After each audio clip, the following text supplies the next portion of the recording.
Mountaineer Nation, let's ride. But Don Nealon's Mountaineers enjoy walking in where angels fear to tread.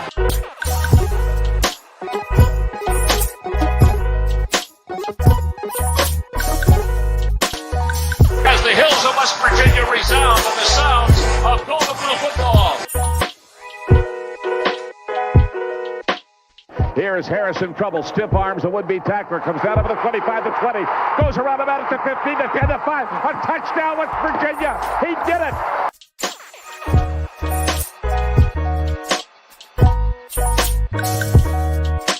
Takes the Slater one-on-one with a defender. Look at Pat White. West Virginia football. You know what that's about. They don't know what it's about. West Virginia football. Football, people. They shoot up on fire. No more air and helmet. Let them know. Leave no doubt tonight. Leave no doubt tonight. No doubt. They shouldn't have played the old Golden Blue. It is a great night to be a Mountaineer wherever you may be.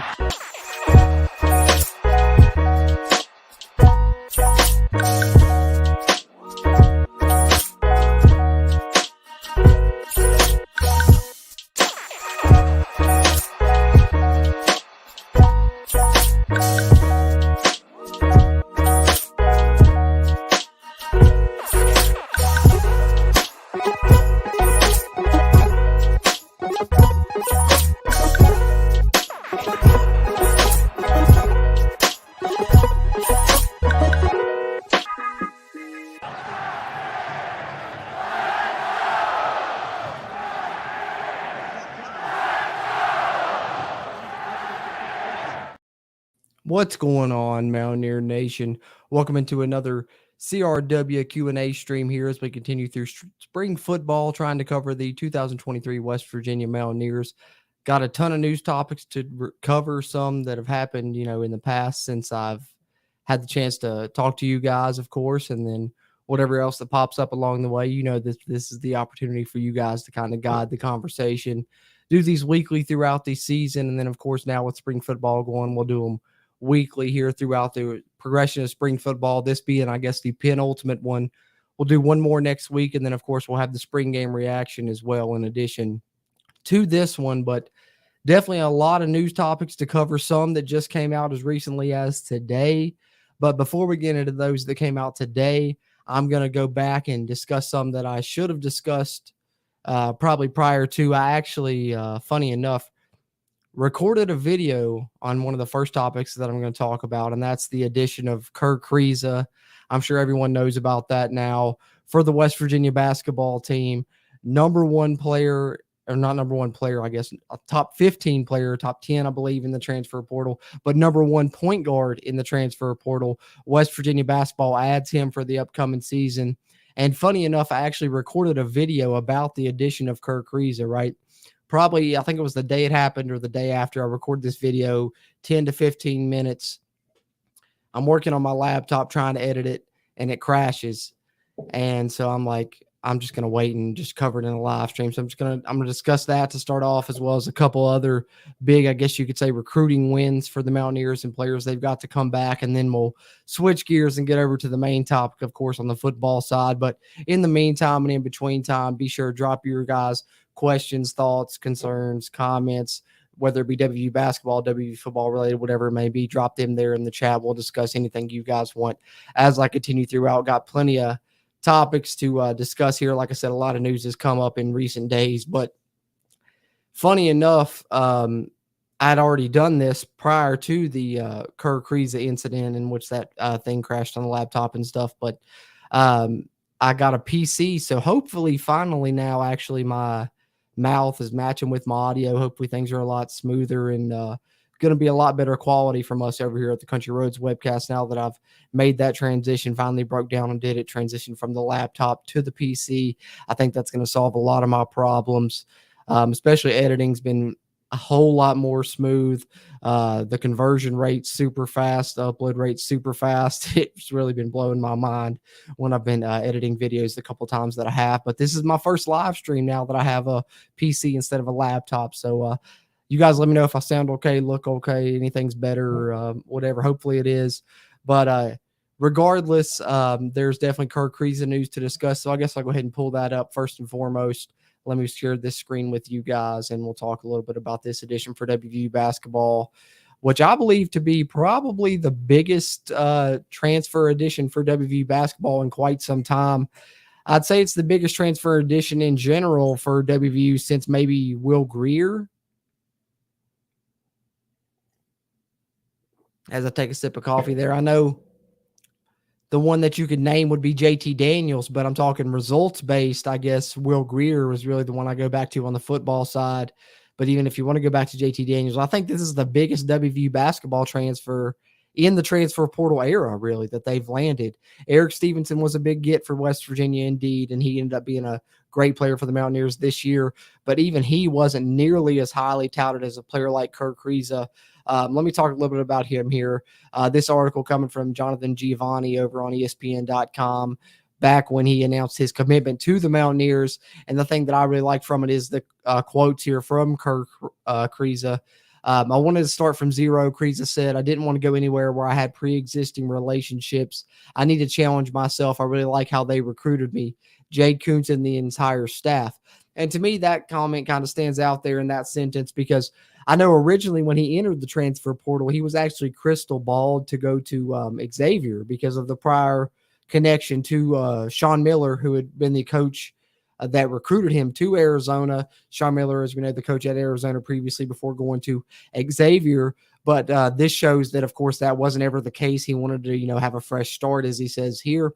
And then the final couple sentences here is what really stuck out to me the most from his statements. He says, when I saw the old truck that Bob Huggins is driving, I knew that guy was loyal. Now I need to start playing some defense. And the quote about playing some defense specifically is what stands out to me the most, just because that's kind of been the main knock on Kirk Kriisa is his lack of defensive play, I guess you could say, is the way that I would put it. Is, that's the one knock that people have stated about Kirk Kriisa. But I like the fact that he comes out, addresses it directly, and knows that if he's coming to play for Bob Huggins, he's going to have to play some defense. So to me, that really speaks volumes. I think it's going to be a good thing that the one weakness to his game, I guess you could say, he's ready to focus on, and hopefully Bob Huggins can help him develop that side of his game, because Kirk Kriisa is a player that's a pro prospect already. And if he can get better on the defensive side of the game, then he can really, be a guaranteed draft pick, even though I think he probably already is. So I can't, understate this enough, how big of a pickup this is for West Virginia and for Bob Huggins. I know one of the big things people have been saying in recent years in regards to WVU basketball is that they haven't had a true point guard. That's been one of their downfalls. A lot of people have said is the lack of a true point guard. I mean, even Javon Carter, who plays point guard in the league now, Deuce McBride, who plays point guard in the NBA now as well. Both those guys were kind of considered combo guards coming into West Virginia. And then Kedrian Johnson, I'm not trying to knock on him either, who led the West Virginia offense this year. We saw him have a ton of great games this season, 20-plus points, but he was, of course, a score-first guy. He was actually a defensive guy that developed into a score-first guy this year in his final season, which I talked about a lot in the CRW Hoops podcast episodes. But I think getting Kirk Kriisa gives West Virginia their first true, quote unquote point guard that you've had in quite some time, probably since, Jawan Staten. And I think, before then you had a nice run of what you would probably call true point guards, guys like Darius Nichols, Joe Mazzulla, etc. But since, probably Staten, West Virginia hasn't really had what I would call a true point guard, and a lot of Mountaineer Nation has been clamoring for that. Now with the addition of Kirk Kriisa, you get that. And, in regards to proof of how much of a true point guard he is, let me continue here in this article.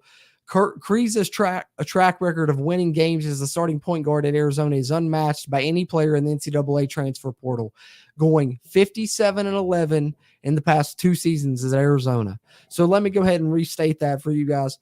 57 wins versus 11 losses in the past 2 seasons at Arizona, in which he was the team's starting point guard. And we know the point guard equivalent to kind of the quarterback of the team in basketball terms, if you're relating it to football. So really, he was a leader of that squad that won 57 games over the past 2 seasons and only lost 11.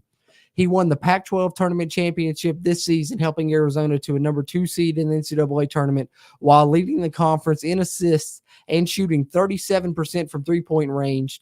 The prior season, he helped Arizona to a number 1 tournament seed as the Pac-12 champions, again leading the conference in assists. So the past 2 seasons led the conference in assists in the Pac-12 Power 5 conference, obviously, as we all know. Also led them to a number 1 seed in the conference tournament. Great performances there and great seeds in the NCAA tournament, despite, their performances in the tournament kind of being lacking in those 2 seasons. We know that Arizona was one of the top teams in college basketball the past 2 seasons, and Kirk Kriisa was leading that squad. So if those numbers aren't enough proof for how big of addition this is for West Virginia this upcoming basketball season, and why I think it's the biggest addition for West Virginia in the transfer portal era, he also picked West Virginia over a slurry of schools. I mentioned Xavier already with the Sean Miller connections, but also Ole Miss, Arkansas, and Nebraska was the one that came up. They came within a visit after West Virginia.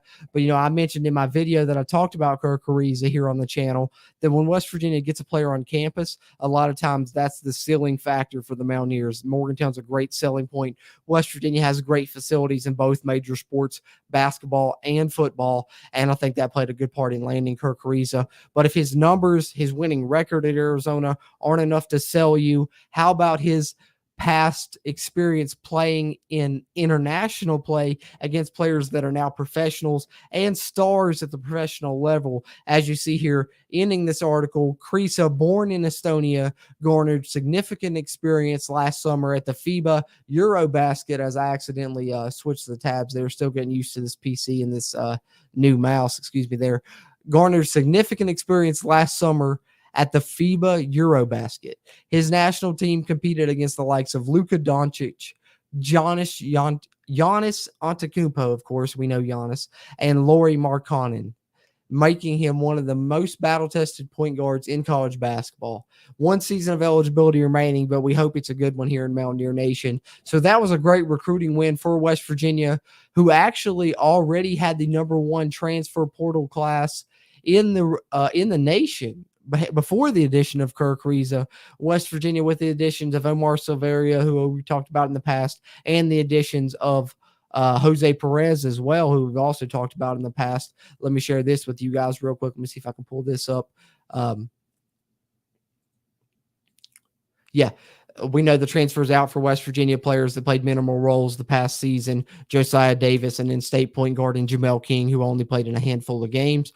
But now the transfers in for West Virginia, 2 guards that we already knew about: Omar Silverio, the most recent one that I've talked about here on the channel, and then Jose Perez, we all know about, well accomplished.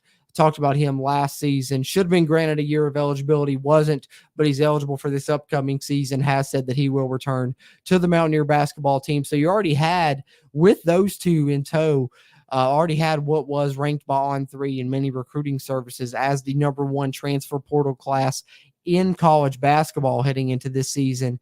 And then on top of that, you add the number 1 point guard in the transfer portal in Kirk Kriisa. So West Virginia doing an excellent job in the transfer portal. And just in addition to that, before I close out on basketball here and transition over to football, I'll catch up with some of your all's comments and thoughts before I get into transition over to football. So be sure to drop your WVU basketball questions, comments, thoughts, concerns in here now as I continue along. Not that you can't at any time, but right now I'm going to try and transition more into football news topics anyway. But as I do, just let it be known that West Virginia isn't done in the transfer portal. Of course, we know they've had some recruiting wins as far as players returning. Talk about those here briefly, really quick. Let me pull those up actually as I continue with you guys and discuss what else West Virginia is still targeting in the transfer portal, because there's still some big names that they're after.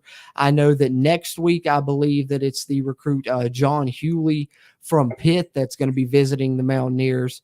But in addition to that, of course, we know West Virginia had 2 big recruiting wins. As I share these articles on the screen from WVSportsNow.com. Of course, we are a part of the Sports Now Network here on the Country Roads webcast, and appreciative of them. But Joe Toussaint announced he would use his extra year of eligibility to come back to West Virginia as a point guard. He was the best bench player for the Mountaineers arguably this season, probably will fill that same role next season, now backing up Kirk Kriisa. In addition to that, West Virginia also had another recruiting win with getting another player to use their final year of eligibility as well. And this one's very important, as I think he was a star player for the Mountaineers most of the season, as we can agree. Trey Mitchell returning for his 5th year of eligibility. So those are kind of the big wins for West Virginia, transfer portal wise, recruiting wise. The addition of Kerr Kriisa, the announcement officially of Trey Mitchell and Joe Toussaint using their final years of eligibility. But I also wanted to add that West Virginia is not done in the transfer portal. Still got some players on visits. I mentioned John Hewley, but also Jesse Edwards, a forward from Syracuse, 6'11", I believe, if I'm not mistaken. 15 points a game, around 9 or 10 rebounds as well. So it would be a big, huge addition for the Mountaineers. Either one of those guys, if they could secure a commitment from John Hewley or Jesse Edwards, those are big-time players in the transfer portal. So West Virginia is certainly going all out this season in the transfer portal, perhaps even more so than they did last season. We saw Bob Huggins really hit it hard and get a team back to the NCAA tournament. But I think this year he's even adding some really superstar-level type players, top players in the transfer portal, and I think West Virginia could have a much better team even heading into 2023 and 2024, that not only could make the NCAA tournament, well, we're talking about a team that could make a run, and we're talking about a team that could compete for the Big 12. But mouth super dry. Going to transition over to football momentarily. Let me catch up with your all's comments. In the meantime, take a sip of coffee before I do that.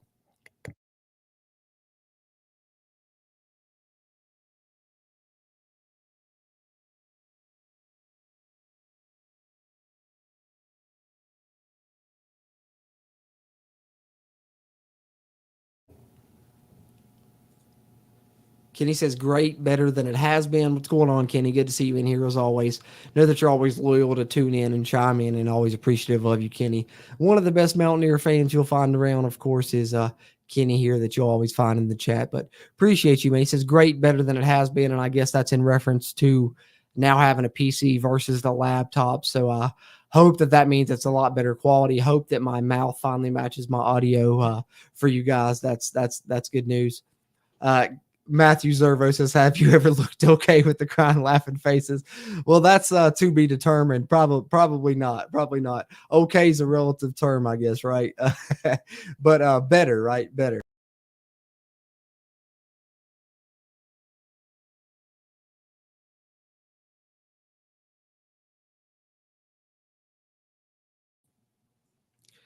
Sorry about that, guys. Like I said, still getting used to this new mouse. Apparently, this button on the side, it's got these two buttons on the side. And apparently, if I hit this one, it automatically hits the back button. So it backed me out of the StreamYard studio here. Apologies. Like I said, still getting used to this new setup. But as Eric says, definitely better with your new setup. Appreciate that. Definitely trying to make improvements as we move along, and appreciate you guys tuning in. Let me know how it is. So Blake Green says he actually has 2 years of eligibility left. Is that Kirk Reese actually has 2 years of eligibility left? Oh, interesting. Even better if that is the case. So I'm excited to hear that. Eric says, I like how aggressive we are already in the portal for basketball. I saw where if Bells plays football, they can use his scholarship and gain another one for basketball. Pretty smart. Yeah, definitely. That's the next topic I was going to use as kind of the transition point from basketball to football. I'm sure a lot of you have already heard about the Jimmy Bell news, kind of the breaking news today, among another thing that was kind of breaking more on the football side. Get into that as well. But yes, that's one of the things that I think that stands out the most to me about this Jimmy Bell news is it's already been rumored that West Virginia, didn't have a ton of scholarships left. They were going to let Trey Mitchell and Joe Toussaint use their extra years of eligibility regardless. But it was rumored that if Jimmy Bell was going to come back, there wouldn't really be a scholarship for him, which would kind of leave him, he would have to kind of cover his own way if he wanted to be on the basketball team, I guess. But, with the football news, he could maybe potentially earn a scholarship in football. Who knows? And that could, kind of help him play both sports there potentially. Who knows? I'll get into more on that here in a second. Talk is Pitt. What's going on, brother? Good to see you in here, man. Appreciate you always. Pitt fans are welcome. Any fan of any team, of course, is welcome here on the Cut Your Roads webcast. We're all fans of college football in general, and I'm super excited for the Backyard Brawl. Early logical thoughts on the Backyard Brawl. Oh, man, I'd have to take a more deep dive on it. Pitt landed, who was it? The quarterback from Boston College. Is that who Pitt got? Jerkovich, I think is his name, if I'm not mistaken. West Virginia transitioning to a, totally different type of offense, I guess you could say. Quarterbacks who are more inclined to the run game, whether it be Garrett Green or Nico Marchiol behind center. Slew of good running backs, good offensive line for the Mountaineers. I certainly think West Virginia, the revenge factor is going to be at play. So I'm expecting a close one, of course, yet again in Morgantown. But, early thoughts, I think West Virginia is going to get them in Morgantown. Of course, talk is Pitt. I think that if it wasn't for the play that we shall not speak of, the drop that turned into a pick six that really decided the game last year, I think West Virginia was really doing some great things. They were moving the football well, even, on that drive, that play was wide open. The receiver was wide open, and it was going to be a first down. And then the next drive, West Virginia moved down the field, just ran out of time. Reese Smith's ball just barely hit the ground. So I think we're going to expect another type of similar game. Maybe it's the other way around. Maybe Pitt's trying to score a touchdown to tie it late and force overtime or win the game or whatever. I think it'll be a great one.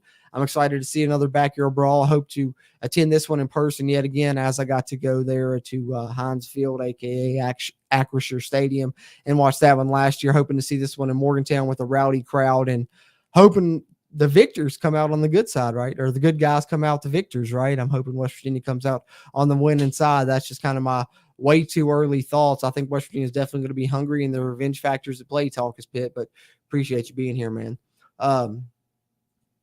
Kenny says, nice setup. Oh, thanks, Kenny, man. I appreciate it. Got some new pieces, got some new mini helmets I added, new thing over there as well. It's kind of similar to what they have in the West Virginia locker room. My dad, Eric, sent me that one. Shout out to Eric in the chat there. That's good stuff. But I accidentally turned my camera settings. I'm just now realizing when I changed my battery. That's why you're getting this kind of white stuff down the sides here, which that won't be there in the future, of course. Hold on one second. I'm actually going to go ahead and fix that real quick.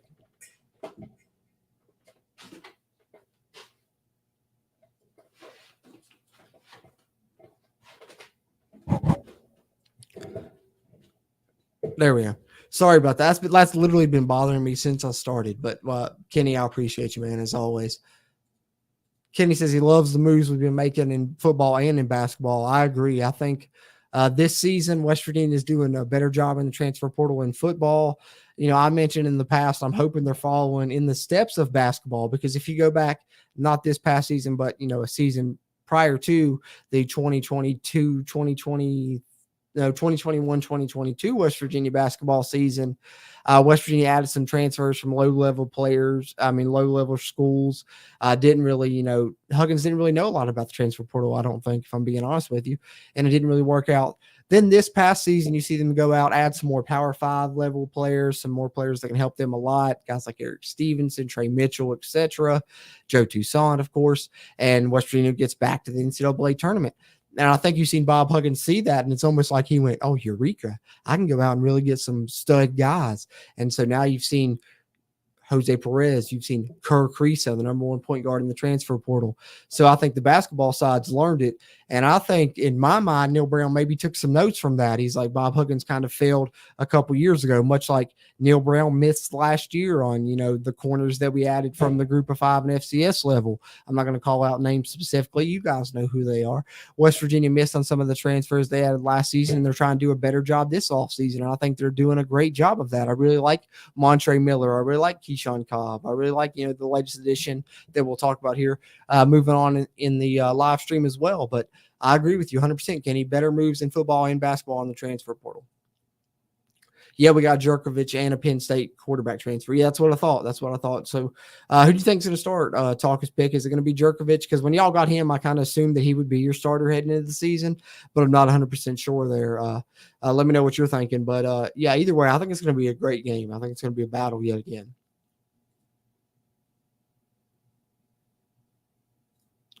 We will be much better this year, Kenny says. I agree. Probably in both sports, Kenny.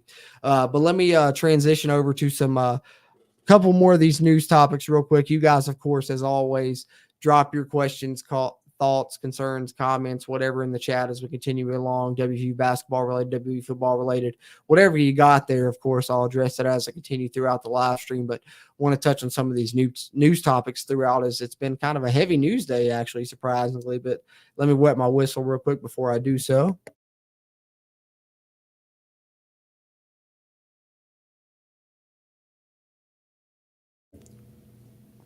All right, moving on. So the Jimmy Bell news was mentioned a little bit prior. I'm going to kind of use this as my transition from basketball to football, because I guess this kind of falls into a little bit of both. I'm sure most of you guys have probably heard this already, but Jimmy Bell actually practicing with the WVU football team currently. This news came out, and today basically is when it kind of broke. 6'10", 285 Jimmy Bell, starting center for the basketball team. Actually was 300 plus pounds. I think when he came in, he lost about, 80 pounds when he came in over the offseason, heading into the basketball season to get into playing shape. But prior to that, he was a football recruit, actually as an offensive lineman. According to the 247 composite, as you see here on this article on 247sports.com, as this news originally broke from Mike Kazaza, Bell was a 3-star offensive tackle in the 2018 recruiting class when he played his first 2 high school seasons at Arthur Hill High School. He picked up early offers from Akron and Eastern Michigan, but was also receiving interest from Michigan and Michigan State, where he took unofficial visits. As we know, I talked about some of the visits for the West Virginia basketball team, Jesse Edwards, John Hewley. So both of those guys are, I think, forwards that would be more likely to receive scholarships than Jimmy Bell receiving another scholarship on the basketball side. So I talked about, a little bit of this being a good transition for both parties, both Jimmy Bell, WVU basketball, and maybe even WVU football, depending on how it lands. But I mentioned visits from John Hewley and Jesse Edwards, as you see in this article. Iowa State guard Caleb Grill also is going to be on a visit this weekend, and he is a great three-point shooter, as we know, played a great part for Iowa State early in the season. But, however, Jimmy Bell, we know, played, he started almost, here it is, 75 pounds, so about 80 was right. Started 34 games for the Mountaineers this past season, averaged about 5 points and 5 rebounds, shot 55% from the floor. Basketball coach Bob Huggins repeatedly complimented Bell's footwork relative to his height and weight, which he said Bell used as an asset when playing football. So that was kind of the early report from Mike Kazaza. I want to share that with you guys before I share this, which, of course, Neil Brown confirmed later in the day. Neil Brown actually wasn't scheduled to meet with the media today, but he did come out and address a couple of topics, Jimmy Bell being one of them, another one being a more unfortunate topic on the football side, which I'll touch on here in a second. But what Neil Brown said about the addition of Jimmy Bell, as you see here, this also comes from 247 Sports, this one from Chris Anderson rather than Mike Kazaza. Jimmy Bell, like I said, on trial with West Virginia, essentially. And here's kind of Neil Brown's comments to kind of confirm that addition. Probably going to try and get work as an offensive tackle. As I said, a 3-star recruit coming out of high school as an offensive tackle, actually. So who knows, he could serve as a depth piece for the offensive line. But Neil Brown said, Big Jimmy is on trial with us. Coach Huggins and I had a talk at the end of March, and obviously you all know and followed as much as I do. There have been successful transitions for long guys.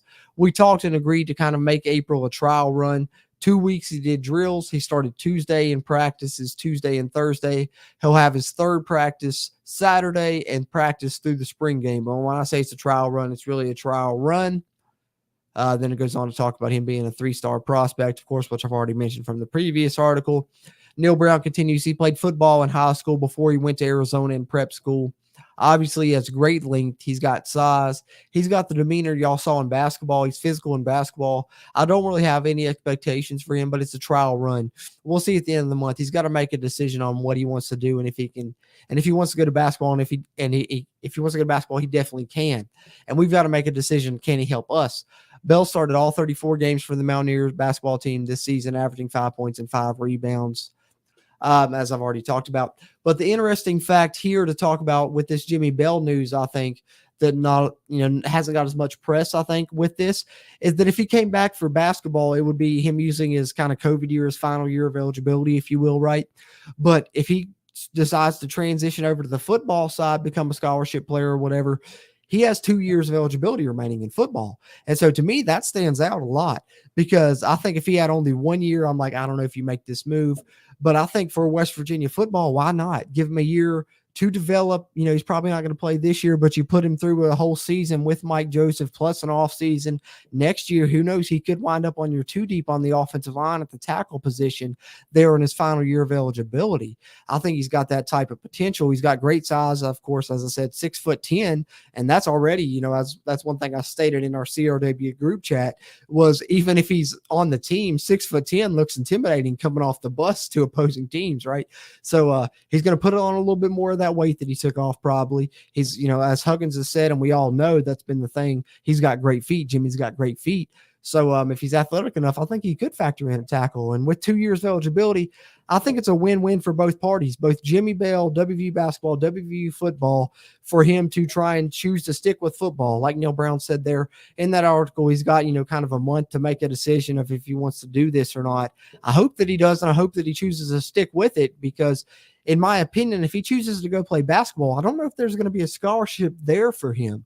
So he's probably going to have to pay his own way. But if he chooses to go football, he may have to pay his own way for a little bit there as well. But he could wind up with a football scholarship, have a year of development, and the next year possibly be a role player versus being on the basketball team this year. He's not going to be a starter next season, especially if West Virginia adds either John Hewley or Jesse Edwards. And maybe even if they don't add either one of them, he wouldn't be a starter next season, and probably not going to be a scholarship there for him. So in my opinion, I say let's see what this football move does. Stick with it, Jimmy, and I hope you do. But I wish Jimmy Bell the best of luck, whether he chooses to stick with football or play basketball. And someone mentioned he could potentially play both. There's a little bit of overlap of the sports, but if he's on scholarship for football, that could be a way for Bob Huggins to have him on the basketball roster and not use a scholarship up as well. So very interesting there. News that's came out today. Indeed.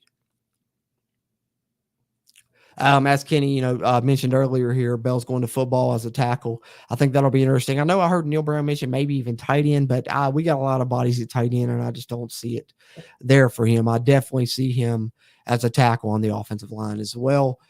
Eric says he's supposed to play both. As I mentioned there, I think it's definitely a possibility that he could play both.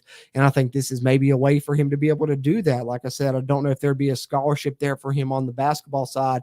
So if he can get it on the football side and then, transition over during that, couple weeks where the sports overlap or whatever, transition over to basketball, be a role player coming off the bench for the Mountaineers as a walk-on the basketball team, it's definitely possible that he could play both. And that'd be very interesting, right? We haven't seen players in recent years play both. I know in the past it's been a thing. You think of guys like Julius Peppers, Tony Gonzalez, etc. WVU related, we think of Jarrett Brown, but that's football to basketball. So this would be the opposite. So it's very interesting. I was certainly intrigued by this move, and I'm excited to see how it pans out. Let's see where I'm trying to catch up in the comments here, guys. Let me see where I'm at here. Silas, what's going on, brother? He says, hey, y'all, let's go Mountaineers. Indeed. Let's go Mountaineers, Silas. Appreciate you always being here, tuning in, chiming in as always. Eric says, I believe Ren Baker is really doing some helpful things behind the scenes to help. I do too. I really got a lot of faith in this Ren Baker. I know a lot of people were questioning it, just him coming in, from a lower level school. But just in his small time here, right, we've seen the impact. I know that he made a large donation to the Country Roads Trust. We've seen Country Roads Trust have a record day in his short time here. I think they've had 2 record days, if I'm not mistaken. One when he was very first hired, and then one here recently in which Ren Baker made a donation there in his own right. And then we've seen some great things happen publicly for West Virginia, right? Pac-Man Jones comes and visits. He brings Chris Henry Jr. with him, which is great for the future of West Virginia here in a few years. Fingers crossed on that one. I think he's still only a sophomore, junior in high school, but he's going to be one of the top recruits in the entire country. So I like the West Virginians, trying to get a relationship going early there with him. But Pac-Man comes, not only is his visit to WVU great, but then he goes on the Pat McAfee show. Right. And I don't know if you guys have had a chance to see that clip yet, but if you haven't, definitely check that out.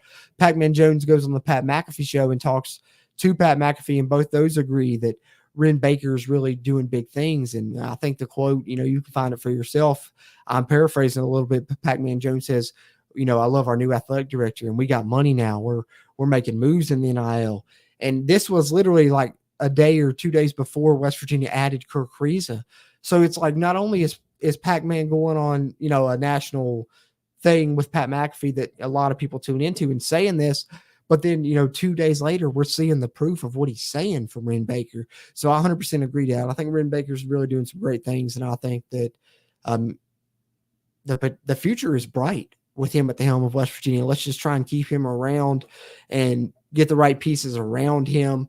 We'll see what happens with this football team this year. Hopefully they turn things around. I'd love to see Neil Brown turn things around and have Ren Baker in his corner. And, the West Virginia NIL seems to be thriving right now, as my dog barks in the background. My fiance may have just arrived back home. I'm not 100% sure. Sorry if the mic's picking that up, guys. But catch up with your all's comments here a little bit. Continue to drop them in there as I go throughout, but then I'll touch on a couple more news topics that I have here, of course. The next one we'll get into a little bit more negative, sadly. But having said that, let's see what else we got here. Kenny says, I'm more excited about this year than last year. Kenny, I don't know if you're talking about this upcoming basketball season or this upcoming football season, but either way, I 100% echo that statement and agree with you. And I think a lot of people probably aren't there yet on football, right? A lot of people are really negative. They're really down. They wanted to see a coaching change that they didn't get to see. And I understand that. I was there with you. I was in that boat. But now that I know what we have, I'm going to support who we have always as the coach at West Virginia. Going to hope for a win in every game, going to watch every game this season and hope for the best. But I'm coming around myself on football as well. A lot of good transfer additions. We'll talk about the latest one here in a bit as we continue throughout the stream. But a lot of good transfer additions that I've covered in the past year on the Country Roads webcast. You guys already know that. And I think one of the things that stood out to me, and of course I've covered this as well, is the transition of the offense as well. I think is going to play a big part. West Virginia's offensive line was really good last year in run blocking, struggled a little bit in pass protection. I think the additions of Graham Harrell and JT Daniels were kind of square peg in a round hole, if I had to describe it. Unfortunately, that's just kind of how it turned out. Not that they're not great coordinator and a great quarterback respectively, possibly, but just with West Virginia's pieces, it just didn't really work.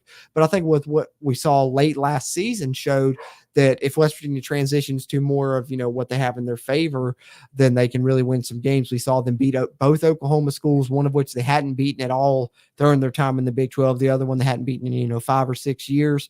Saw them do that with the short, time to transition that offense. And now you have a full off season to really implement more of that offense, transition it more to, tailor to fit the guys that you have, that loaded running back room, the 2 quarterbacks that are mobiled, the offensive line that's really good at run blocking, and, some of the pieces that you've added. Cole Taylor at tight end can really help in the RPO game. You've added some speed on the outside. You've added some guys that can help stretch the field potentially, whether it be through the transfer portal or position changes. So I'm really excited, and I think a lot of Mountaineer Nation should be as well. One thing we've heard through from a lot of Mountaineers is them talk about West Virginia is really only successful when we have a running quarterback. We're really only successful when we primarily run the ball. Well, both those things are probably going to be true this season. So even if you think, you're out on Neil Brown, you're not excited about the future of this team or whatever, you can definitely be excited about the fact that West Virginia is going to have a running quarterback. They're going to have a primarily run offense. And what do we know about West Virginia? They've had success with both those in the past, even in the Big 12. Look at West Virginia's most successful season they've had in the Big 12.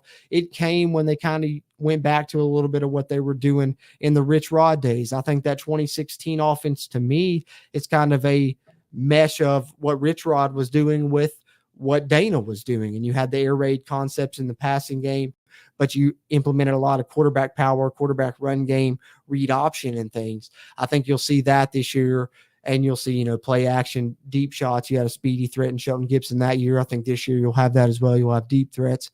And I think in addition to that, you also have the RPO, which really wasn't a thing back in 2016. It is a thing now. So you have the read option and air raid.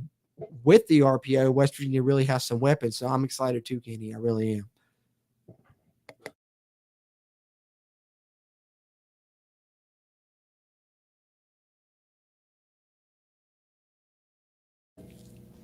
Blake Green, what's going on, man? 100% agree with you here on this comment. He says, I personally think Jimmy Bell will redshirt in football and play basketball, then have 2 seasons left of football. I think so too. I think Jimmy Bell comes on, and if everything works out and he looks good during this 2-week quote unquote trial run, as Neil Brown's calling it, right? During these couple of weeks of spring practice, I think we'll hear maybe beginning of May or, in the summer months, he decided, to stick with football. Neil Brown decides to give him a scholarship, right? So he's not a walk-on. He gets a football scholarship, is on the football team this season. We won't really see him on the field this year. And then he'll come back next year, maybe have a role. But with that football scholarship, of course, he's got his tuition covered. And then late in the end of the season, we'll see him transfer over to basketball, be a bench player, be a role player for the team as a walk-on on the basketball side.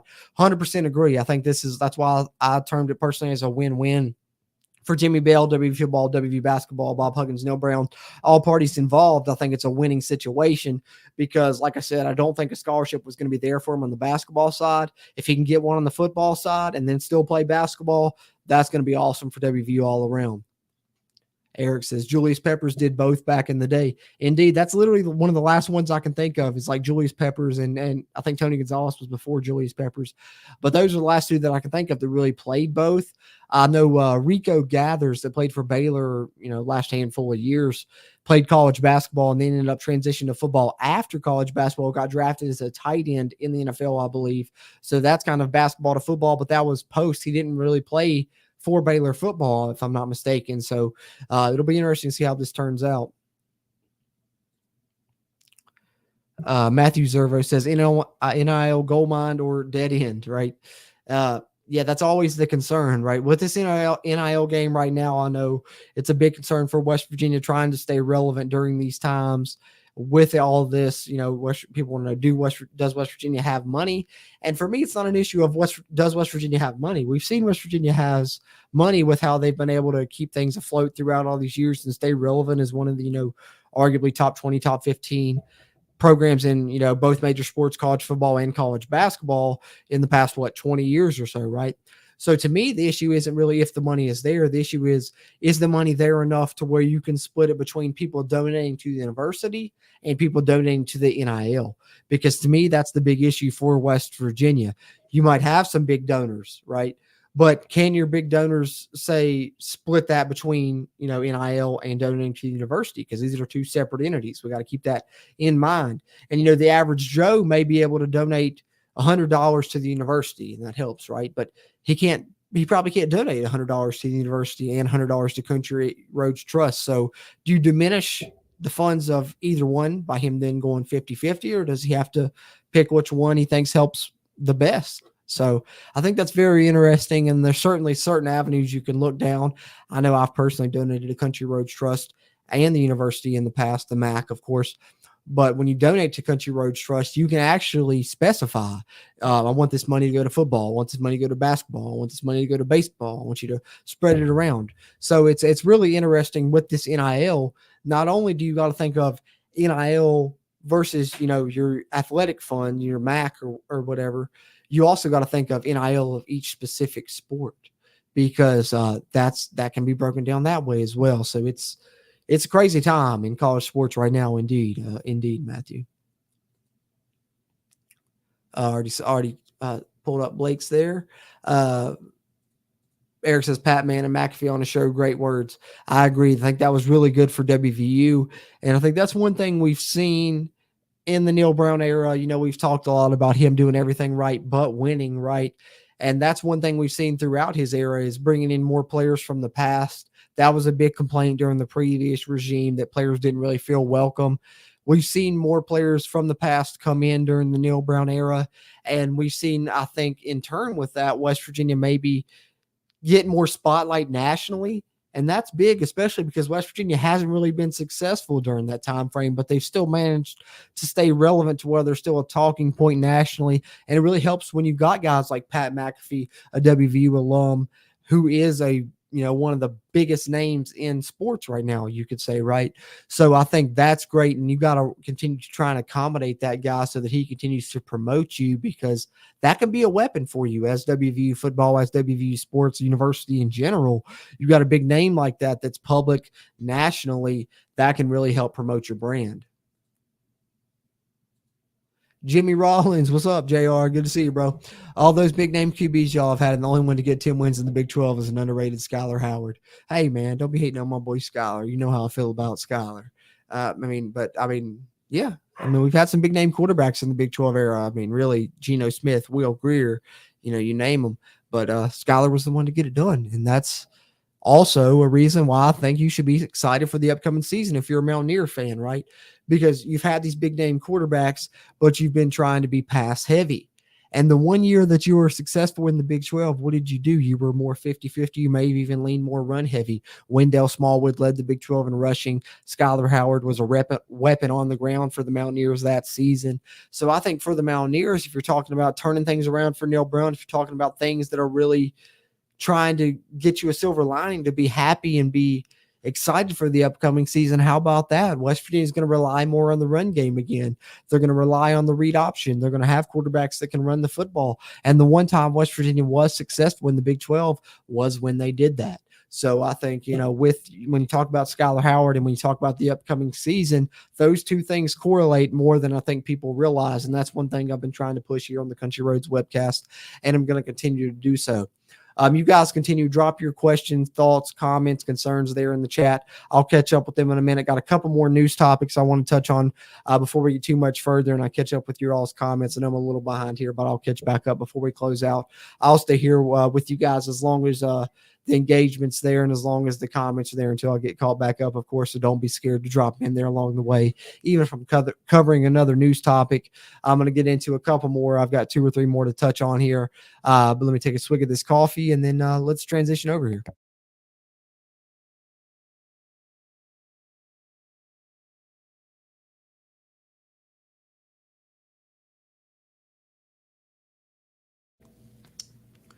All right, so as I stated earlier, heavy news day for West Virginia.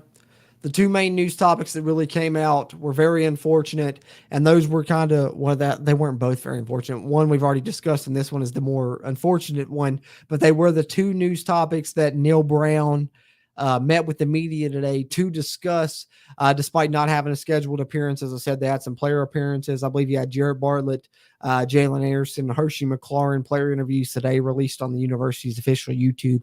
Check those out if you haven't already. But Neil Brown met with the media as well to discuss 2 news topics, one of them being the Jimmy Bell situation, which I've already covered.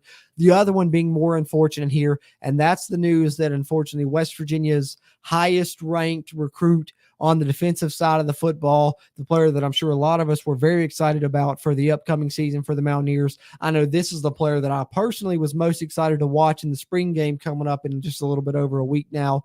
The son of an NFL legend in Josiah Trotter, a 4-star recruit for the West Virginia Mountaineers, an All-American recruit for the West Virginia Mountaineers. West Virginia had 2 All-Americans in this recruiting class, 1 on each side of the ball. We know Rodney Gallagher coming in on offense. He'll be here in the summer, be here for fall camp, was the one on offense. But on defense, you had Josiah Trotter at linebacker. He had enrolled early here in the spring. Neil Brown and the team had discussed that he was going to play a role this upcoming season, was going to maybe even factor into a competition to be a starter at the will linebacker position. That's the type of potential he has. He came in already ready to play, one of West Virginia's biggest linebackers already as an 18-year-old freshman, 6'2", 230 pounds. Unfortunately, the news broke today, suffered a lower leg injury this week in spring practice and will miss the 2023 season. So unfortunate as it is, as we know, he would have been a piece for the Mountaineers this upcoming season, and I think he's a future star for West Virginia. If you're looking for a silver lining, I guess he gets to go through a whole season, just getting his body right, learning the system, watching from the side. And next season, he will probably transition immediately into a starting role. Whereas this season, we may have had to see him spell a guy like Lee Kober or something like that. So when you see him on the field, you see him as a starter if you're looking for a silver lining. But it's hard to find a silver lining when you're talking about news as devastating as this, or at least as devastating to me personally. As I said, this was the guy I was most excited to see play for the Mountaineers.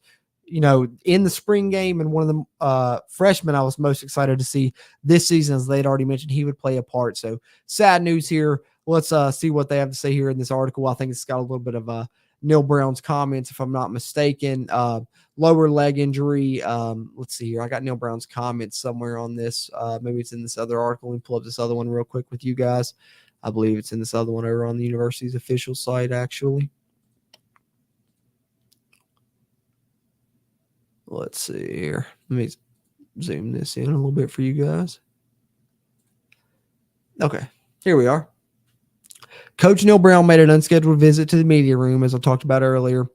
Indicated that a touted true freshman linebacker Josiah Trotter suffered what he termed a lower leg injury during last Tuesday's practice and will be lost for the season. Trotter, a 4-star prospect from St. Joe's Prep in Philadelphia, was getting valuable reps at linebacker this spring and was a contender for playing time this fall. 6'2", 230, as I said, All-American. Turned down offers from Penn State, Clemson, Ohio State, Notre Dame, Miami, countless others to sign with West Virginia. Brown said Trotter is expected to have surgery later this month. His return is at the very end of the year at best, so I would say he's missing the year. He's had a really rough 6 weeks, but he's practiced enough for us to know he's going to be a star. So how about that comment right there? He already says, not only does he say he's going to be a good player for us or anything like that, he says Josiah Trotter is going to be a star for the Mountaineers, and that stands out to me here. I love the kid, and I hate it for him more than anything for what he's been through, Brown added. So that's kind of the comments in regards to the sad news from Josiah Trotter. Let me try and catch up on some of your all's comments here before I get into my final news topic that I've got, and that's the latest transfer edition for the Mountaineers. I know you guys probably hopefully saw our video already on the Country Roads webcast that we released this morning on the latest edition for the Mountaineers via the transfer portal, coming in the form of a Power 5 edition this time. We know the West Virginia needs secondary help. They've added a body. They will probably still add yet another body in the secondary. Neil Brown's mentioned, as well as other pieces once that transfer portal window opens in May. We'll probably hear about more of them. But despite the fact of the transfer portal window being closed, players that have already entered the portal can, of course, commit to programs. West Virginia had that happen with this latest commitment, a player they offered back in the beginning of March. Let me try and pull up this here for you guys momentarily, but let me catch up on your all's comments in the meantime. Blake Green says, I know a lot of people want Garrett to move to the slot, but we would have had to add another quarterback because if Garrett gets hurt out at wideout and Nico gets hurt, we wouldn't be looking good.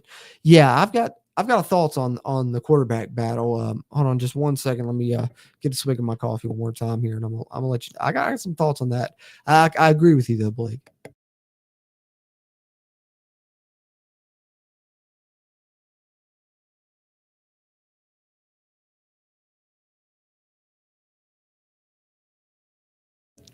Ooh, much better. I swear my mouth's so dry tonight. I probably need some water more than coffee, but get some more of that after the stream. But in regards to the quarterback battle, Blake, I don't think Green's going to move to the slot, especially not this season. West Virginia really, they got 3 scholarship quarterbacks on the roster, one of which is a true freshman in Sean Boyle. He has enrolled. He is going through spring practice. Neil Brown has had some good things to say about him as well, saying that, Sean Boyle's more athletic than they kind of thought. I guess it kind of turned him as a pocket passer more than a runner, but he has shown that he can run the ball as well. We know that Nico Marchiol and Garrett Green both have that dimension to their game, so it's good to hear that Sean Boyle does as well. All 3 quarterbacks appear to have similar skill sets in that aspect. But in regards to Garrett Green moving to the slot, I know that's been something people have hampered for in the past. I don't see that happening, but here's what I think personally. I think Nico Marchiol will be your starting quarterback this upcoming season. I know that's been rumored already in the past from websites and multiple other parties as well. And people think it's a done deal. I'm not saying that personally. I guess the competition is going to continue, and it's certainly going to continue publicly. They're not going to name a starter until fall camp because the simple fact of the transfer portal opening in May 1st, they need to get through that portal window without losing either Nico or Garrett, because you don't want to have just one scholarship quarterback and a true freshman quarterback and then all preferred walk-ons. They got to keep Nico and Garrett both in the fold for this upcoming season, in my opinion. That's one of the reasons I think no matter how clear-cut it is, they will not announce a starter until fall camp. But in addition to that, I think that if it is Nico, like I personally believe it will be, that you will see packages for Garrett Green to be on the field as well. whether that be at quarterback, whether that be in the slot, who knows. He's not going to transition to the slot because he's going to obviously be the backup quarterback. And I think that there will be packages for him to be involved so that he doesn't hit the portal and run off. But I agree with you. I don't think you're going to see Garrett transition to the slot permanently anytime soon. Maybe ever at this point, who knows? But he's certainly well entrenched in that quarterback battle. Who knows how it'll turn out? Like I said, personally, I think it'll be Nico. But even if it is Nico, like I expect it to be, I definitely think you'll see Garrett Green still play in the fall for the Mountaineers, one way or the other. Matthew Zervo says defensive end. Hey, why not try him on that side if it doesn't work out on the offensive line? I agree. 6'10", you want him on that roster somewhere. 6'10", and he'll probably be 300 plus pounds. I'd say they'll put some more weight back on him. He lost, the 75, 80 pounds, whatever it was. So, Kenny says Deion Sanders was one of the first to do two sports. Indeed, Deion Sanders and Bo Jackson, maybe the pioneers of that. I don't know if there was anyone before either of those two, football and baseball, for both those guys. Great point there, Kenny, of course. Matthew Zervo says Sam Clancy from Pitt played football, so appreciate you pointing that out as well. Didn't know that. Some more multiple sport guys that went back and forth. Chad Atkins says, DC stated they have simplified the D. Two things. Do you think our corners can cover on the outside, and can we get pressure with our base front without bringing linebackers? Here's what I think. The base front pressure without bringing linebackers, I'm a little concerned about, just because it's a lot of new faces, right? You're bringing in new guys on that defensive line. I think Sean Martin has good pass rushing capabilities, but I think West Virginia has a guy at the Bandit that can be an X factor, in my personal opinion. I know we've seen Jared Bartlett have good days there in the past, but I think James Hurd could be utilized as a pass rushing specialist, much in the way of Bruce Irvin. If you guys remember Bruce Irvin, when he came in from the JUCO, his first year, he really only played on like third downs and pass rushing type downs, and still ended up, I think, second or third in the nation in sacks that season. And his second year was when he factored in more to a starting role. I wouldn't be surprised to see James Hurd play a type of role for that, like that, for West Virginia this season. And I think, you won't really have to bring a blitz in passing situations if you get him on the field, because I think the defensive coordinator and Neil Brown have both talked about him being the best pure pass rusher they've certainly brought in during their time here. And I think they're expecting him to play this fall. And I think that'll kind of be his role, because I don't expect him to be a starter, but they said he'll have a role. So I think that's what it'll be personally. So if you're talking about getting pressure with a base defense, I think on passing downs, you can do that with James Hurd, and maybe even with Sean Martin as well. I think he has good pass rushing capabilities. As far as the corners covering on the outside, I think we've got a lot better chance this year than we did last year. I'm really high on Montre Miller. I think he's going to be a dude this year. I think he can do it on that side. I think the other side, it just depends on how it turns out. We know Jacoby Spells had his moments last year. He's still young. We know Andrew Wilson-Lamp. Is he ready yet? And then, of course, we got some, like I said, West Virginia's got another body probably there, and we've got one more to talk about, and that's a great transition to discuss that, Chad Atkins. So I appreciate you bringing that up. But I think on one side, on the outside, Montre Miller's, I think they're good. The other side, I think I'm to be determined, because it's either going to be a young guy or a person that I don't know a lot about yet. If it's one of the young guys, I'm personally expecting it to be Jacoby Spells, and I've got faith in him as well. But we've got to see it first, right? We've got to see it first just because he's young. But with Chad Atkins' comment, I want to transition over to my final news topic, just so I can get that out of the way, and then I will catch up on your all's comments and thoughts here before we close out. But that just transitions great into it, so no better time to bring it up than now. I already covered this in a video earlier today on the channel. Hope you guys have checked that out already. And that's the addition of another transfer defensive back for West Virginia. And I think he'll factor into that competition on the other side at corner. And if he doesn't end up winning that spot, he may end up factoring into playing a little bit of spear for the Mountaineers. He's played a little bit of slot corner, but primarily outside corner in his past. But let's talk a little bit about Beanie Bishop, the corner of the West Virginia Mountaineers, added from Minnesota. Like I said, video on the channel out today. Hopefully you guys check that out. If you haven't, definitely check that out. I even shared a little bit of his highlights there in a video clip during that video. But I thought that this was a great point brought up by Mike Oste, of course, over on WV Sports Now, that Beanie Bishop helps boost WVU football in multiple ways. I talked a little bit about him factoring in as an outside corner on the other side for the Mountaineers. I think he'll factor into that competition and play a role there. 5'10", 185-pound addition, 1 year of eligibility left, making him a player simply for this year, of course, as Mike Ostie puts out. But he's a veteran, right? He's played 4 years at Western Kentucky. He's played a year at Minnesota. But not only is he a veteran playing corner, but he also has great experience as a kick returner.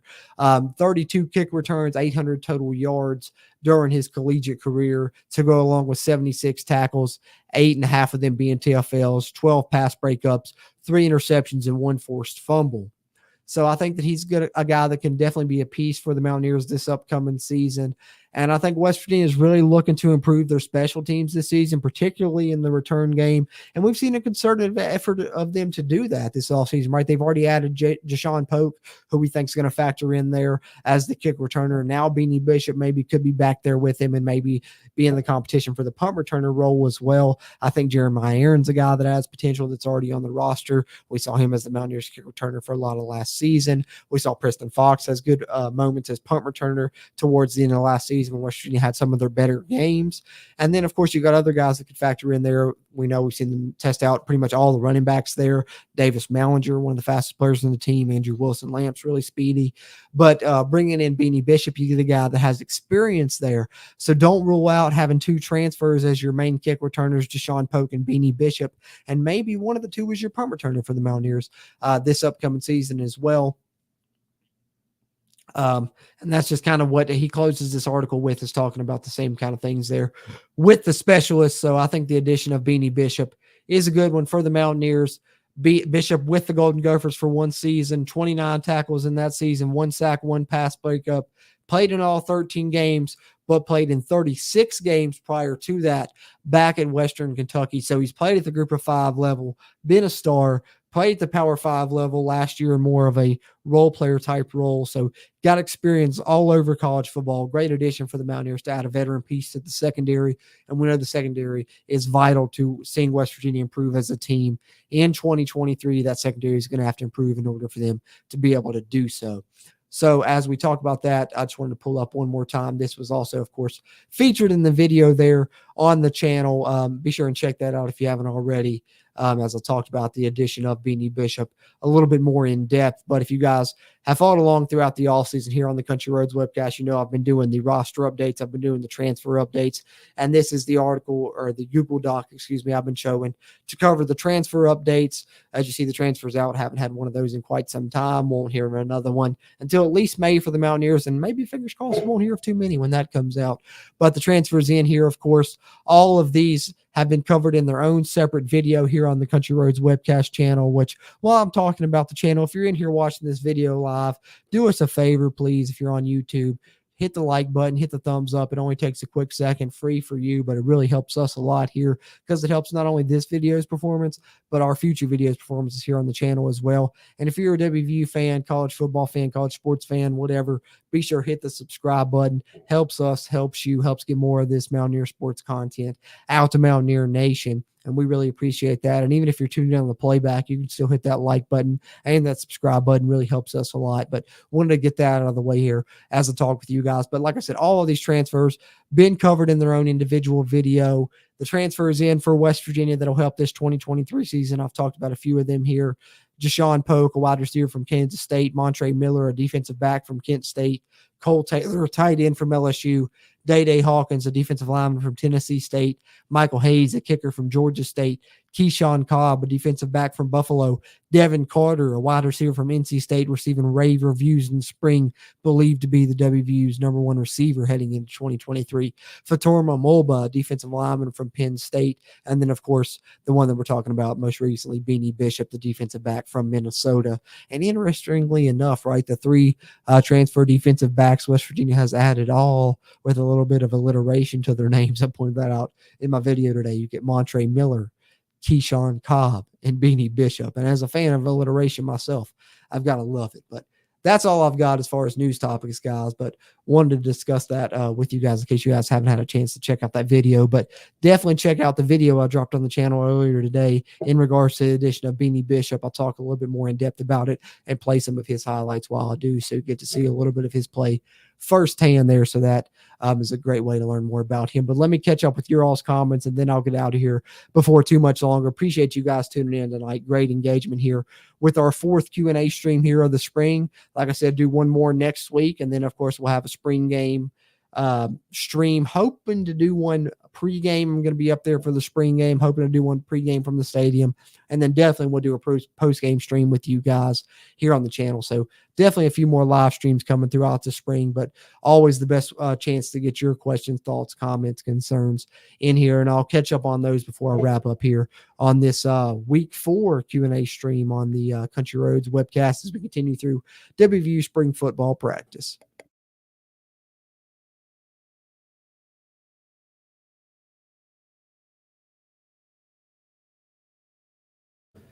Blake Green says something good is happening because I saw Pat McAfee comment Q Country Roads on a tight end's top 3 Twitter posts with WVU in it. There you go. That just kind of goes back to what I talked about a little bit earlier, right? When you got a guy as public as Pat McAfee, now West Virginia seems to be getting him more engaged, getting him more involved, getting him more into the loop, and he can help promote. He can help even recruit to an extent, right? So I think that it's a big thing, and I love to hear that, Blake. Hopefully West Virginia has some more great additions coming down the line. I know for next year's recruiting class, I know we've been talking a lot about Neil Brown's recruiting. He's done a great job of it since he's been here, right? We just need the wins to come. But looking at next year's recruiting class, they're got a great chance to land another 4-star quarterback that's a really high-ranked player in the 2024 recruiting class in Samaj Jones. It looks like it's down to West Virginia and Cincinnati at this point. Coos, our friend over at Coos Corner, did a great video talking about it. And West Virginia looks like they have a great chance to land Samaj Jones, a 4-star quarterback. So good things are happening. I'd agree 100% with you, Blake. Whatever sport it is, basketball, football, I think good things are happening. And we just got to hope that the wins come along with that, especially here on the football side. We saw basketball turn it around this past season, get back to the NCAA tournament. So hopefully football can turn it around this season. Let's get back to a winning record, get back to a bowl game, and see where we can go from there.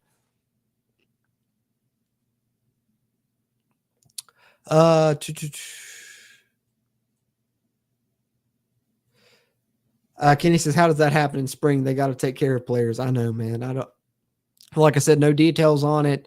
Closed practice happened. I don't know if he meant Tuesday as in Tuesday of this week or Tuesday of in the previous week. I'm thinking it's Tuesday as in the previous week, because shout out to Nick Ski, a subscriber here on the channel, always commenting on the videos, doing great things.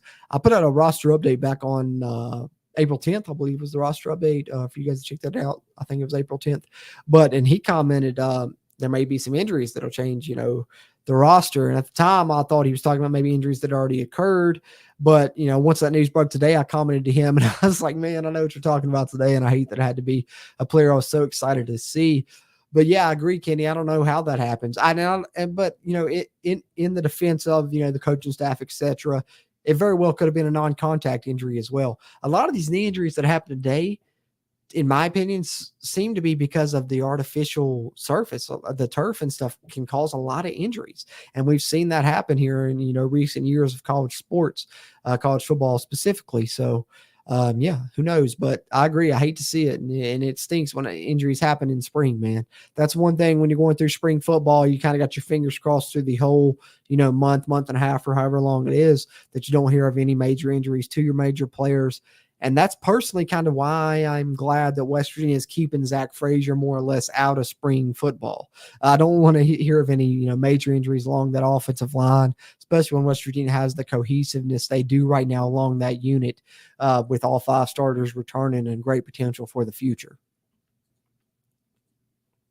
Silas says, wish I could attend the gold blue scrimmage. I wish you could too, Silas, man. I'm hoping to go up myself. I'm trying to buy my tickets this week and planning to go up next Saturday. If you guys don't know, April 22nd, spring game at 1 p.m. And they're actually doing a pretty good deal. If you go to the spring game at 1, it's probably going to be over by 3:30, something like that. They run the clock pretty much the whole time through the spring game. It's, they don't stop the clock. It goes pretty quick, moves pretty smoothly. I've been to several since 2016. There was a period there where I was living in Florida and didn't get to go too many, but I try and go about every year if I can. I'm one of the few that actually enjoys spring football and enjoys the spring game. So, but they are running a great deal. Like I said, the spring game's at 1 on April 22nd, and then there's a WVU baseball game at 4, I believe, if I'm not mistaken. And I think the tickets for the WVU spring game and the WVU baseball game are both $10. $10 for the football game, $10 for the baseball game. So you can get both of those for $20. Go up to Morgantown, have a great day. Go to the spring game at 1, go to the baseball game at 4 if you want to. So I think that's a pretty good deal. West Virginia's running right now. I wanted to promote that a little bit. But Silas, wish you'd be there too, man. Maybe we can meet up or something. But who knows? Maybe the season in the future we'll get a chance to do that. And I hope to see you at a Mountaineer event in the future. But the good thing is now they do televise most of these. I'm sure it'll be on ESPN Plus. I think they televised the spring game last year on ESPN Plus, so I'm expecting them to do that again. April 22nd, 1 p.m. ESPN Plus if you can't tune in. Get to Morgantown if you can. Let's take a look at a new look offense, a lot of new pieces, new coordinator, etc. So, indeed. Silas says he also thinks Nico will be the starter. That seems to kind of be the consensus right now, Silas, is that it's kind of Nico's job to lose. And I think personally, if I'm, just outside looking in, Nico's, top, 20 recruit in program history, top 5 highest rated quarterbacks in program history, recruit wise. And, he came here to lead the team. He came here to start.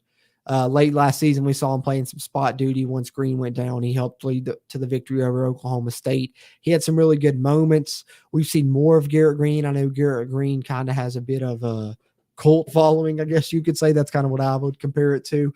But I think in my personal opinion, if it's close at all, if the race is close, the competition between Garrett Green and Nico Marchiol was close, you got to lean more towards Nico just because of the pedigree, everything in regards to that.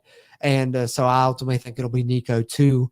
But that doesn't mean I don't think Garrett Green will play a part in West Virginia's season, this upcoming season. I still think that he will.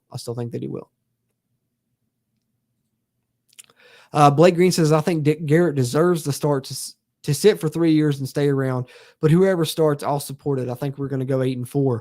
Love that prediction. Like I said, I don't really get into my record prediction until the season prediction roundtable show we do in August as a podcast episode here on the CRW podcast, one of our best performing podcast episodes every year. So be on the lookout for that in August once we kick off season 6 of the podcast there, once fall camp starts, to hear my prediction. But I think that's a good prediction. Looking at it, like I said, I'll have to look at it more in depth. And once we get closer and that West Virginia adds more pieces and things come more to light, I'll be able to add mine on that show. But I like that. And I think it's a great opportunity for West Virginia to turn things around, regardless of if it's Garrett Green or Nico Marchiol behind center. I think the offense is going to be more productive for West Virginia and more conducive to winning football games.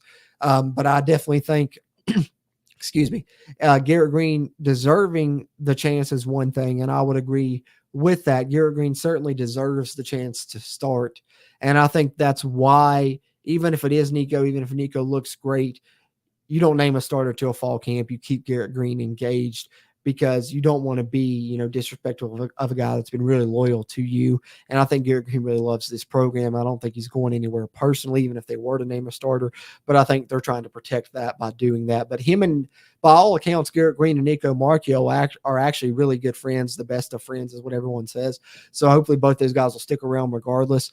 But I think you name Nico your starter in the fall. You keep Garrett Green engaged. You get him on the field some because he does deserve maybe he does deserve to start, but just because he's deserving of it doesn't mean you don't give it to whoever you think is the best player, which probably, in my opinion, is Nico, just because he's a little bit more adept in the passing game, personally, I think. But who knows? I could be wrong. I've been wrong before. I'll be wrong again. But regardless, like you said, he does deserve it. And because of what he's done for you, his loyalty, I think you reward that with, even if he doesn't win the starting job, you get him on the field somehow in the fall. Which Silas here appears to agree with. Green is far too electric with the ball to not get several touches, even as a backup. Agreed. 100%. WVU Mountain Lair with Kenny says Beanie Bishop could be the starter we are looking for. He could be, Kenny. He could be. I definitely think he's going to factor into that competition, and I think you got a lot of good guys to compete for the starting spots on this football team. Personally, I got Montre Miller locked into one, so I don't got a competition on that side. Excuse me. But on the other side, I think you got a great competition between several guys that could potentially start for you there when you're talking about your highest rated recruit in last year's class and Jacoby Spells. You're talking about a speedy guy in Andrew Wilson Lamp, who we saw late last year make some good plays. Even Malachi Ruffin, who's a preferred walk-on that really, started off struggling when he was forced into duty, but had some good moments in West Virginia's victory over the 2 Oklahoma schools. And then you add Beanie Bishop as well. So you got 3 to 4 guys that can really compete for a starting spot. And that's good because when you have that many, that means that no matter who earns that starting spot, not only are you going to have a good 2 deep at that spot, one of those guys can transition over to the other side and be in the 2 deep at the other cornerback spot as well. So you got 4 to 5 good bodies at corner right now.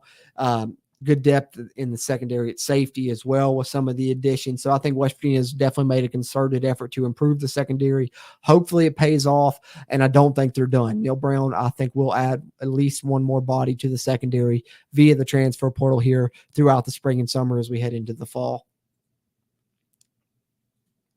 Shane Stadmiller says, Beanie Bishop, what a great name. Appreciate you, Shane, tuning in and chiming in, as always. But I agree 100%. Like I said, I'm a sucker for alliteration. You got Beanie Bishop as a corner. You got Montre Miller as a corner. And you got Keyshawn Cobb as a safety. Those are the 3 transfers West Virginia's brought in the defensive backfield this offseason. I don't know if somebody within the program is a sucker for alliteration like me, but it certainly seems like that, and it's going to sound good rolling those off the tongue throughout the season, right? Matthew P. Zerva says, I'm old timer, former Mountaineer mascot, WVU 86 to 87. I thought that name sounded familiar, Matthew. Indeed, I've seen you on Facebook before then. Oh, that's so awesome, man. Appreciate you being here indeed then. Former Mountaineer mascot. That's awesome from 86 to 87. I've actually got to see if I can show it here on the stream. I don't know if the camera will be able to kick. I've got the Mountaineer tattoo. Yeah, you can see it a little bit there.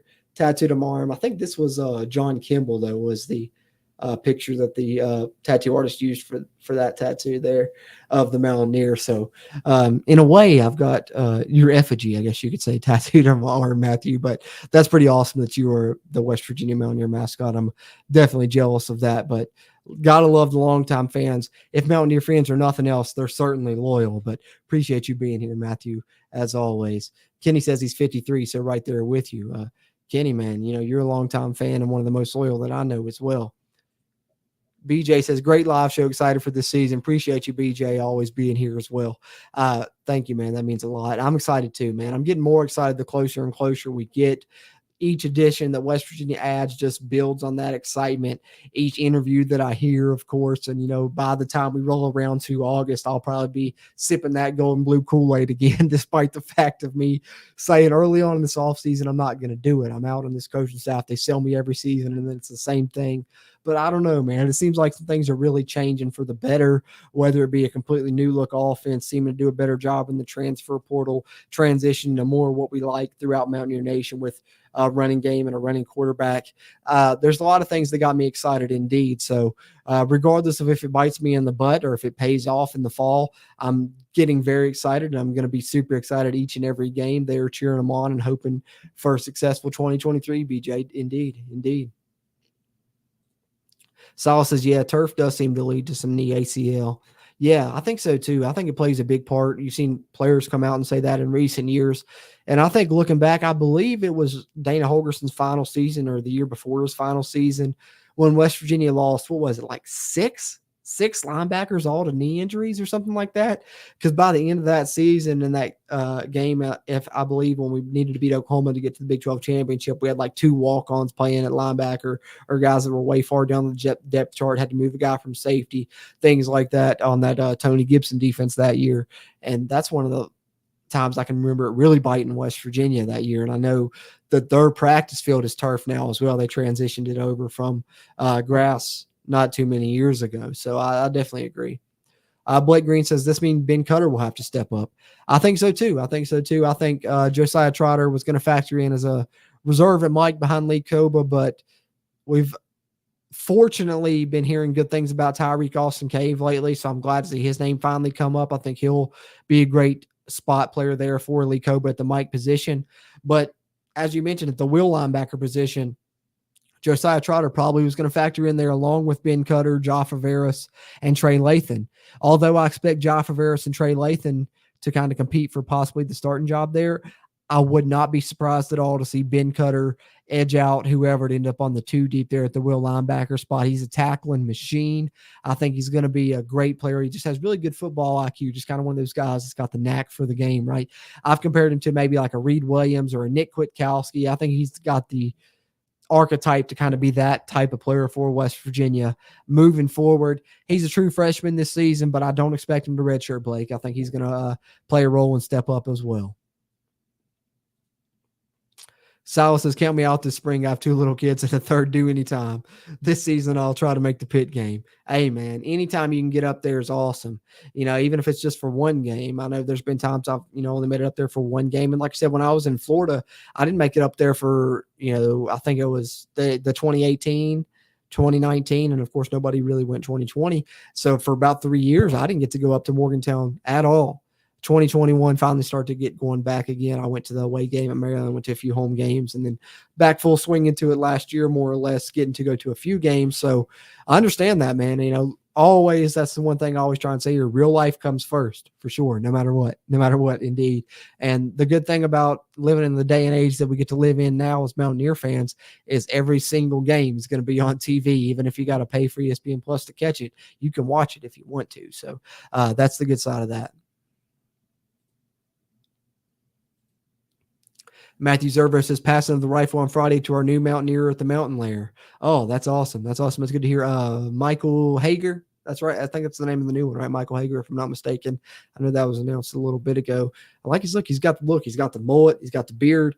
I think it'll be a good one. So excited to hear that, Matthew. Blake Green says, I think this defense has 3 to 5 all Big 12 caliber players. I think so too. And I think that's one thing that the staff has talked about as well, is that they've got a player that they feel like can be a leader and a standout at each level of the defense, right? Defensive line, you're talking about Sean Martin, which shout out Bluefield High School, shout out the Bluefield Beavers, high school I graduated from. He's from the same one. But so I always got to do that when I mention Sean Martin, Mercer County zone down here from my neck of the woods. But you got Sean Martin on the defensive line. You got Lee Koba, who I think will be much improved this year and, had some moments last year. And I think he'll really come into his own this year. And then in the secondary, you got a guy like Aubrey Burks, who was the highest graded safety in the entire Big 12 last season, according to PFF. Honorable mention Big 12 last season, if I'm not mistaken. So there's 3 right there that I think have potential. And then I've talked in the past about Montre Miller at corner. I think that he has that type of potential. That's how high I am on a guy like Montre Miller. So I definitely agree. 3 to 5 range, I think it's there. Montre Miller I've talked about in the past. I know he comes from Kent State, but he has experience against the FBS level. And if you look last season, go back and watch some of the highlights of the game in which Georgia played Kent State. We know Georgia blew out most teams last season, and surprisingly, Kent State played them better than most teams. And Montre Miller did good against his matchup there in that game, and has when he's played Power 5 competition in the past. Great grades on PFF, 800 plus snaps, never one pass interference penalty throughout his college football career. High hopes for Montre Miller as well. So I'd probably agree, Blake, 3 to 5 players with all Big 12 type potential on the defense. But potential is one thing. Let's just see how they can perform when it comes to Saturdays, because we've seen Sean Martin have success, and I believe that he will continue that, and I believe he'll be a big part this year. But in addition, he's also had success when he's had big name guys there along the line with him. Now he's probably going to be the focal point. So we'll see what happens along that line of with some of these guys, that are now going to be the guys. So, but I definitely agree the potential's there. The potential's there. Blake says, I got accepted into OT school and got to say your channel has been a big help getting me through constant hours of studying. Appreciate that a lot, Blake, man. That means a lot to hear that our YouTube channel is helping you out do that. I know that's one thing that I, if I'm doing something, studying, writing, whatever it is, I'm usually on YouTube or listening to a podcast. And so there's a ton that help me, and to hear that I'm one that helps someone else is kind of surreal to me, but I really appreciate that a lot, Blake. And always going to try and continue to put out the content consistently for you to have something to listen to or watch while you're studying there. So hopefully we continue to get you through, and wish you the best of luck, man. But I know you're going to kill it. You got this, man. Eric says Mountaineer mascot, one of the best parts of WV tradition. Absolutely. One of the best mascots in the nation, too, because it's one of the very few that's not a guy in a costume. It's a real live mascot, real live musket. So it's awesome. Definitely got to agree with that one. Kenny says keyword strength and conditioning, very important. Absolutely. Absolutely. That's why I think you see some players that don't get to go through a full offseason really take a turn and have a great year on their second year. And I think you'll see that from some guys this season. You're thinking about JUCO guys on the offensive side like Cortez Braham and Jeremiah Aaron's name escaped me there for a second. Don't know why. I love Jeremiah Aaron. I've been singing his praises. He committed last year, and I think he'll be a really good explosive player for the Mountaineers this season. A lot of times you see those JUCO players have a great year their second year. That's because getting to go through a full off season. And I think that's also a big difference of guys that enroll early and are here for the spring, get to go through the summer workouts versus guys that get here, late in the summer and are just here for fall camp. You see them take hit a big stride that second season. So, that's one thing. Strength and conditioning, indeed, very important. And that's one thing I want to point out in addition to, Rodney Gallagher. I know it's a guy that we got a lot of high hopes for coming in this summer for the Mountaineers. And rightfully so. He's the 6th highest rated recruit in West Virginia football history. And he's a guy that's going to play a part this season. They've already mentioned they've got plans for him. He's going to, have a role, and I fully expect that he may even end up as the team's starting receiver on the inside. But, you guys, we got to harp on our expectations. Let me share this with you guys real quick before I get out of here momentarily. You guys drop any final thoughts, questions, comments, concerns you got there in the chat. He's going to get up out of here before too long. But got to share this with you guys just in regards one of the greatest Mountaineers of all time that we hear recruits talk about, that we talk about, of course, Tavon Austin, right? And when he came in, he was one of the higher rated recruits West Virginia had landed as well. And despite that, even as a true freshman, he didn't make that, much of a splash. So people, if you're expecting Rodney Gower to come in, have 50 catches, have 500 yards to 1,000 yards, it's probably not going to happen as a true freshman. Beyond that, we'll talk, next few years. But coming in as a true freshman, that's few and far between, even for guys that have been really highly touted, like Tavon Austin. Tavon Austin, in his true freshman season, ran back a kickoff return for a touchdown. He was the team's primary kick returner. But look right here. This is his true freshman season, 2009. He only had 15 catches, 151 yards, 1 touchdown, 6 carries, 47 yards, and a touchdown there as well. So, even a guy like Tavon Austin, who's one of the most highly regarded players in West Virginia football history, one of the highest statistically, if you're looking at the receiving stats, he's up there in about every category you look at. Even he, coming in as a true freshman, as highly regarded as he was, played a minimal role, was the team's kick returner and got in on a few snaps, only 15 catches, only 6 carries. So 21 touches on the season for a guy like Tavon Austin. Now, I think Rodney Gallagher is a guy that could maybe have 20 catches on the season. I think if you're talking about expectations for a guy like Rodney Gallagher, who's coming in, especially because he's not here as an early enrollee. He's not here in the spring. He's coming in a little bit later, so it might take him a little bit to get acclimated. But I think for a guy like Rodney Gallagher, I'm not saying he won't start for the Mountaineers. That's certainly something I could see potentially happen. I've talked about that in the past. I think he's got a great chance to maybe end up as one of the starting inside receivers for the Mountaineers. Maybe he is just such a freak and special guy that he surpasses these expectations is in one of the very few rare cases where a true freshman absolutely goes off. But I think just trying to hamper some expectations, I think good expectations for Rodney Gower this season is 20 catches maybe, if you see a guy like Tavon Austin have 15 and 6 carries. And I think if he has a starting role in the slot, he does his job and, does everything well and ends up with 20 to, 25 catches, 200 yards, that's a great true freshman season. So as highly touted as Rodney Gallagher is, just remember he's going to be a true freshman for the Mountaineers. And that goes for any true freshman, really, especially a skill position, especially offensive linemen. You really won't see too many offensive linemen playing as true freshmen anyway. They're going to redshirt, save for the very few special ones, the guys like that we've seen, like Zach Frazier, Wyatt Milam, etc. But wanted to mention that, of course, as we're getting close to the end of spring football and we'll be close in fall, and I'm sure people's expectations will ramp up for, highly regarded true freshmen, but they're freshmen, they're 18-year-old, 17, 18, 19-year-old guys. So indeed, but Saul says, you maybe said this before, but haven't seen your other two partners, Brad and Steven. I believe were their names. Yeah, Brad and Steven still around. Brad was actually on the last football podcast we dropped, I think, and we did a Christmas episode where he was there. Both those guys kind of going through transition periods in their personal lives, over the past few months. Brad actually moving from West Virginia to another state, and then Steven transitioning to a new job and then to a new location with his said new job. So both those guys have kind of been unavailable at times. I've been available. It's been hard to get schedules to coordinate, but they're definitely still around, going to be around more on the Q&A streams, hopefully here throughout the spring, maybe even on the spring game ones. Who knows? We'll see what happens.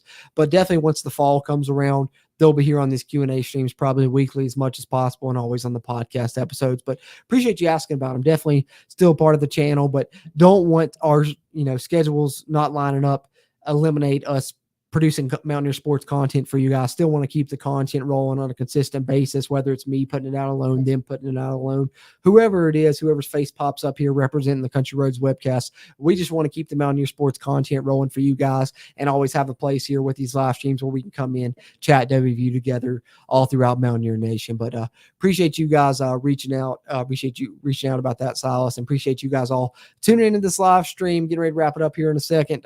Drop a like before you head out if you're in here live. Drop a like if you're watching this on the playback. Be sure to subscribe to us here on the Country Roads webcast if you haven't already. Follow us on our social media. You see on the screen there's our Twitter at WVU Country Roads, and then Facebook and Instagram, just Country Roads webcast, just like it is here on the channel. And if you like to listen to audio podcasts as well, we started as a podcast before we switched over to the YouTube side here. So you can find us on any podcast platform. I believe we're on 10 to 12. So most of the major podcast platforms also just recently added iHeartRadio and Amazon Music as well. So anything you're on, you can pretty much find us. If you listen to podcasts, any podcast platform there, just search Country Road Webcast, subscribe us there. Be back again next week for another Q&A stream as we get close to the spring game, about a week away now.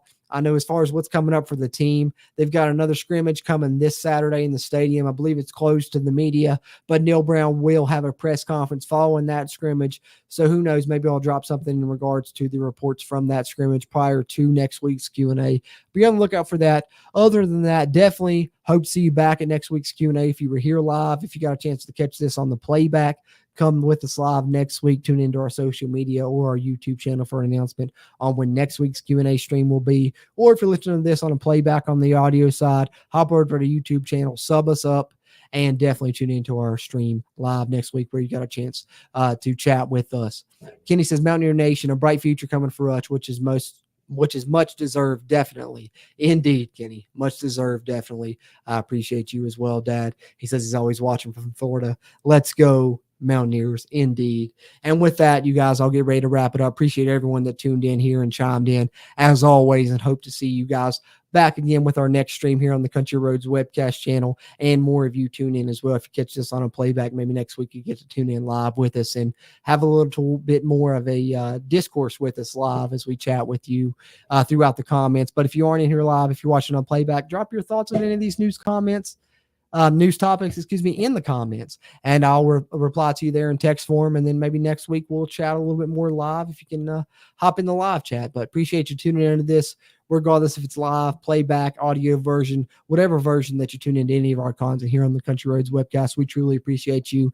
You are the guys that make this all go, and the reason that we're able to have the upgrades that we've been able to add here and do better things. And we hope to continue to be able to do that for you guys moving forward as we cover the West Virginia football season, moving through the spring here. Just about a week left, and then we'll continue throughout the off season with transfer portal updates, roster updates, etc. here on the channel, and of course podcast episodes aplenty from us here on the Country Roads webcast. But really enjoy these live streams where I get a chance to interact with you guys here in the Country Roads webcast community and in Mountaineer Nation. And looking forward to the next one. Really enjoyed this one.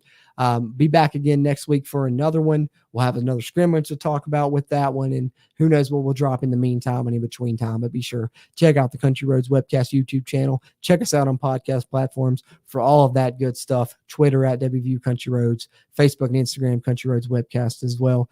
Appreciate all of you guys being here, tuning in, chiming in, all of that good stuff. And I'm looking forward to being back with you guys here again next week in a few short days. Spring football getting close to wrapping up. It's been a great spring for West Virginia. Plenty of storylines this week. Hopefully we'll have more to discuss again next week as we inch closer to the spring game and get our first look at the 2023 version of the West Virginia Mountaineers football team. I'm excited about it, as I'm sure all of you are throughout Mountaineer Nation as well. So getting closer to that, about a week away now. Couple more live streams coming from us here when we get there. But appreciate you guys in the meantime, of course. As always, I'm Jordan Cruz. And until next time, let's go Mountaineers.